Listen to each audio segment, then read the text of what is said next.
न चोरहार्यं न च राजहार्यं न भ्रातृभाज्यं न च भारकारि व्ययकृते वर्धते एवं नित्यं विद्याधनं सर्वधन प्रधानम्। अर्थात विद्या एक ऐसा धन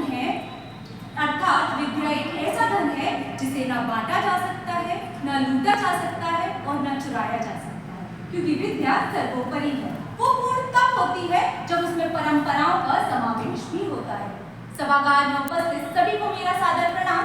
मैं विषय के पक्ष में अपने विचारों को लेकर उपस्थित हूँ। मान्यवर, जिस जानकारी के अभाव में मेरे विपक्षी मित्र वर्तमान शिक्षा व्यवस्था को पूर्ण और पर्याप्त मानने की भूल कर रहे हैं, तो मैं उनसे पूछती हूँ, यदि आधुनिक शिक्षा उच्च कोटि की है तो क्यों समाज में नैतिकता का पतन हो रहा है? क्यों आज के समाज में भ्रष्टाचार, रिश्वतखोरी और पारिवारिक विघटन बढ़ते जा रहे हैं? क्यों आज भी लोग अपने माता पिताओं को वृद्धा आश्रमों में छोड़ रहे हैं? क्यों आज भी युवा मानसिक तनाव और अवसाद के कारण आत्महत्याएं कर रहे हैं? वहीं आज हम चांद और मंगल तक तो पहुंच गए, लेकिन आज हम अपने परिवारों से दूर होते जा रहे हैं। कबीरदास जी कहते हैं, गुरु गोविंद दो खड़े काके लागू पाए, बलिहारी गुरु आपने गोविंद दियो बताए। मान्यवर, जहाँ गुरुकुल की परंपरा में गुरुओं का सम्मान सर्वोपरि था, वहीं आज शिक्षक मात्र एक वेतनभोगी कर्मचारी बनकर रह गए हैं। साथ ही हमें गुरुकुल की परंपरा यह भी सिखाती है, जो युवा दौड़ सकता है वो दौड़े, जो चल सकता है वो चले और जो रेंग सकता है वो रेंगे, परंतु अपने कर्तव्य का निर्वहन अवश्य करें। इस सदन में उपस्थित सभी से, आपसे और आप सभी से पूछती हूँ कि जिस भारत ने संपूर्ण विश्व को दक्षिणा और नालंदा जैसे विश्वविद्यालय दिए, जिस भारत ने संपूर्ण विश्व को शून्य और शैल चिकित्सा से अवगत कराया, और वह भारत ही है जिसने सर्वे भवन्तु सुखिनः, सर्वे सन्तु निरामया और वसुधैव कुटुम्बकम के सिद्धांत को सर्वोपरि समझा, तो उस देश की शिक्षा प्रणाली रचनात्मकता और तार्किक सोच को दर्शाती है या रटंत विद्या को? विचार कीजिएगा, सवाल बड़ा है। और मान्यवर, तभी तो थी शक्ल अपनी ही साज, शीशा तो कोई खरा खोटा ना देखा, था कंठ अपना ही बेसुरा, सार तो कोई सुरा बेसुरा ना देखा।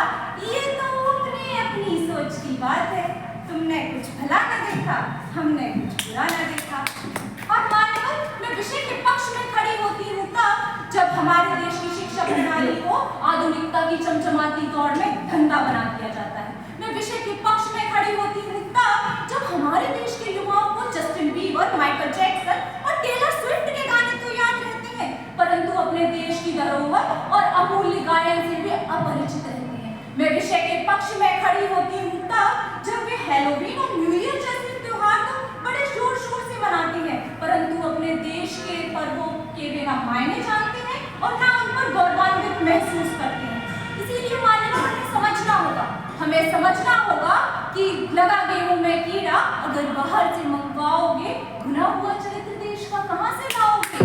और मान्यवर, जहां मेरे विपक्षी मित्र यह कहते नहीं थक रहे कि आज इस आधुनिक शिक्षा के कारण हमारे पास मिराज और तेजस जैसे लड़ाकू विमान है, तो मैं उन्हें बता दूं, आर्यभट्ट और बाराकही जैसे विद्वानों ने खगोल शास्त्र की नींव रखी और आज उन्हीं के सिद्धांतों पर चलकर आज भारत गगनयान और चंद्रयान 3 जैसी उपलब्धियां हासिल कर रहा है। किंतु हास्य की बात तो देखिए, जिस शिक्षा प्रणाली ने पन्नी, आर्यभट्ट और चाणक्य जैसे महापुरुषों की महिमा को उजागर किया, आज उन्हीं के इस देश में उसी शिक्षा प्रणाली की अवहेलना का झुंझुना मेरे विपक्षी मित्र बजाते हैं।